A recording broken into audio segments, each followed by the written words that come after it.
Et devine quoi? Parfois on progresse, et parfois on a beau s'entraîner toujours autant, et même voire plus dur, mais on ne progresse plus. Et c'est parfaitement normal.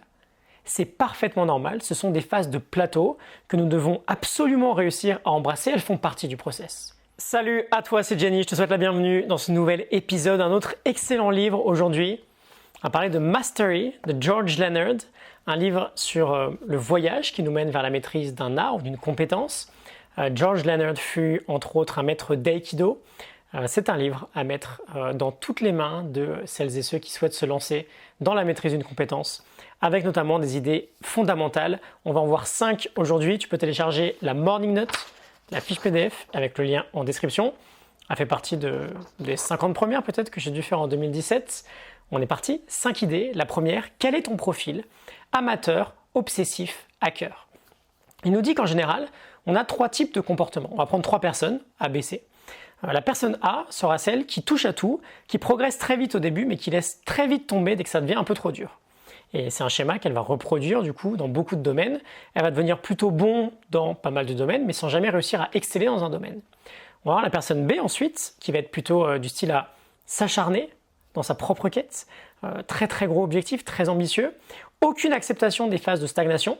Pour elle, le progrès doit être absolument constant et linéaire. Donc souvent, elle va également abandonner par épuisement. Et on va voir la personne C, qui se contente, elle, très facilement d'un certain niveau atteint, qui va s'en satisfaire et qui va ne plus chercher à progresser coûte que coûte.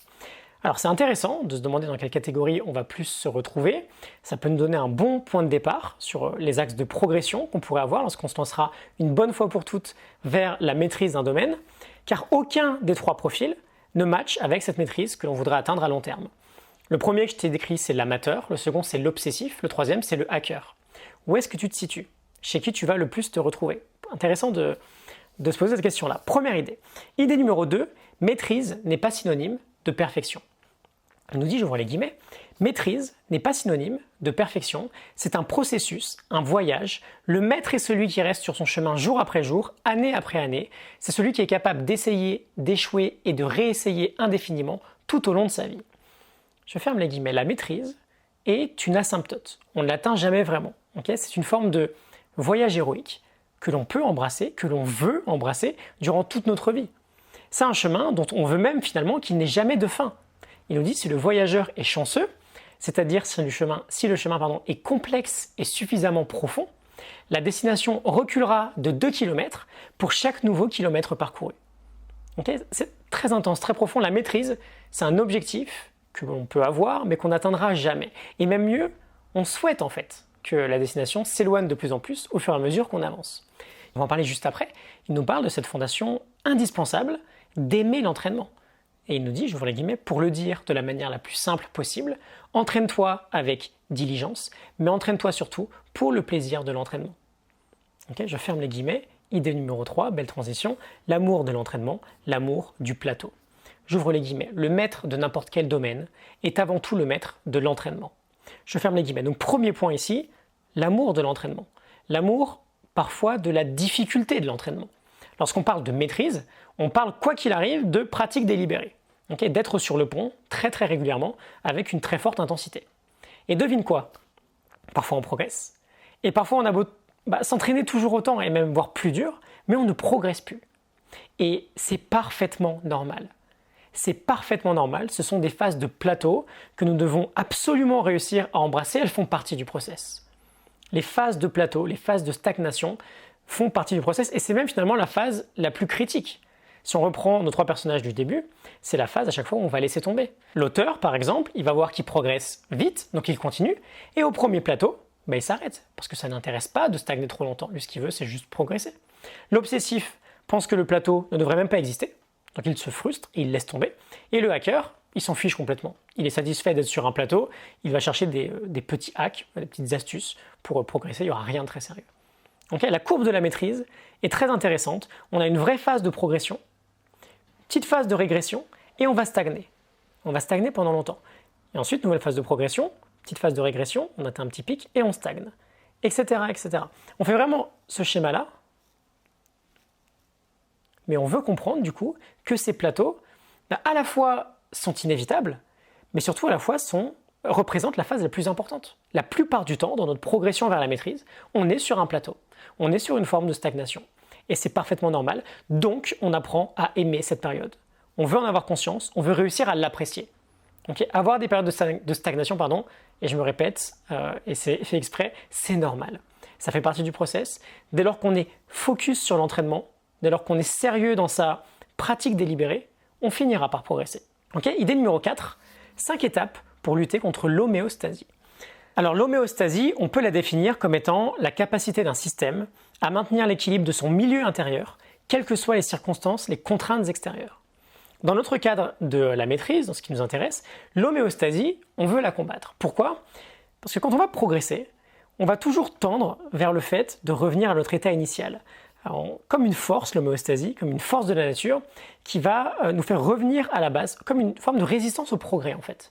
Quand on entreprend quelque chose, par définition, on va échouer, on va trébucher plusieurs fois, de nombreuses fois. Qu'est-ce que c'est ? C'est l'homéostasie, c'est la vie qui nous ramène à notre point de départ. Comme un thermostat qui régule la température.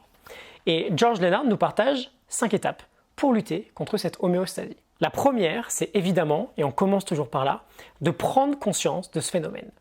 Quand on progresse dans la vie, peu importe la vitesse à laquelle on progresse, automatiquement, on va à un moment ressentir une force, une résistance, qui tendra vers le fait de nous faire revenir à notre état initial. Donc on veut avoir conscience déjà que cette force existe.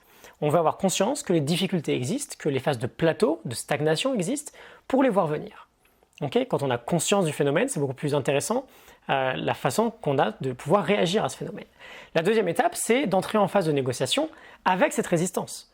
C'est-à-dire qu'à un moment donné, je ne m'abandonne pas à cette résistance, je commence moi-même à négocier, à imposer ma propre résistance à cette forme de résistance. La troisième étape va être d'aller chercher du support. Sur un plan, par exemple, environnement, sur un plan entourage. On veut faire en sorte, on a déjà cette force à combattre. Donc on veut faire en sorte que notre environnement joue avec nous et pas contre nous. On ne veut pas se rajouter du travail. Quand on a un projet personnel, par exemple, on peut rencontrer à un certain moment une grosse phase de résistance. Si on reste entouré de personnes qui nous ralentissent au quotidien, le combat va être beaucoup plus compliqué. On veut être avec des gens qui nous poussent au quotidien. Chercher du support. Quatrième étape, on va vouloir suivre une routine d'entraînement rigoureuse. Le maître de n'importe quel domaine est avant tout le maître de l'entraînement. Donc on suit un entraînement rigoureux, pratique délibérée. Et enfin, la cinquième étape va être de dédier une partie de soi-même dans cet entraînement qui peut littéralement durer toute notre vie. On l'a vu, on a différentes phases de plateau, des phases qui peuvent être très très longues, très très difficiles. Il faut absolument avoir des habitudes d'entraînement très ancrées qui vont nous permettre d'agir relativement automatiquement sur la durée, sur le long terme, pour qu'on puisse tenir notre planning d'entraînement. Même quand on n'a pas envie, même quand on a moins de motivation. La maîtrise, c'est un chemin qui demande une intensité folle. Et c'est pour cette raison d'ailleurs que très peu de personnes atteignent la maîtrise. On devient littéralement un apprenti à vie, une personne qui s'exerce toute sa vie et on embrasse pleinement cette quête sur le long terme. On sait en fait qu'on suit un chemin rare, un chemin qui n'a potentiellement pas de destination, mais on sait aussi que c'est le chemin de l'excellence. Donc on se dédie à ce chemin qui requiert, quoi qu'il arrive, des choix complètement différents dans la vie. Et enfin, idée numéro 5, de l'énergie pour la maîtrise. Il nous dit, j'ouvre les guillemets, nous avons évidemment besoin de phases de repos, mais en général, nous gagnons de l'énergie en utilisant de l'énergie. Souvent, le meilleur remède à la fatigue physique est de faire 30 minutes d'exercice. Il se pourrait bien que nous possédions tous d'énormes réserves d'énergie potentielle, plus que nous pourrions jamais espérer utiliser. Je ferme les guillemets, très intéressant. Donc premier point, pas de maîtrise sans énergie. On s'engage dans un chemin long et difficile, donc quoi qu'il arrive, on creuse des fondations très solides. On veut construire des énormes buildings, des énormes gratte-ciel, on ne veut pas construire des petits bâtiments. Donc on doit aller creuser des fondations encore plus solides, nos fondamentaux qu'on aborde en permanence, manger, bouger, dormir, respirer, prendre soin de soi, etc. etc. On est professionnel dans notre gestion de l'énergie. Deuxième point, on a une sagesse partagée par David Reynolds dans Constructive Living qui nous dit le mouvement crée l'émotion. Le mouvement crée l'émotion, autant voire plus que l'émotion crée le mouvement. Se mettre en action est souvent le meilleur moyen de regagner de l'énergie. Et il nous partage une autre idée concernant l'énergie en nous disant, j'ouvre les guillemets, l'indécision entraîne l'inaction, elle-même entraînant un faible niveau d'énergie, une dépression ou un désespoir. Je ferme les guillemets. Et c'est très intéressant, la mauvaise décision au quotidien, c'est celle qu'on ne prend pas.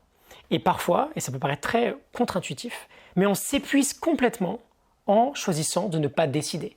Okay? Pas de décision, pas d'action, pas d'énergie. Donc l'idée numéro 5 de l'énergie pour la maîtrise. Le livre est vraiment rempli de pépites à lire si jamais tu t'engages dans un travail de maîtrise personnelle. On aurait pu avoir une note littéralement avec une vingtaine d'idées. Je te laisse le lire si jamais tu veux aller plus loin. J'espère que ça te parle, que ça t'inspire. 5 idées. Amateur, obsessif, hacker. Maîtrise n'est pas synonyme de perfection. L'amour de l'entraînement, l'amour du plateau.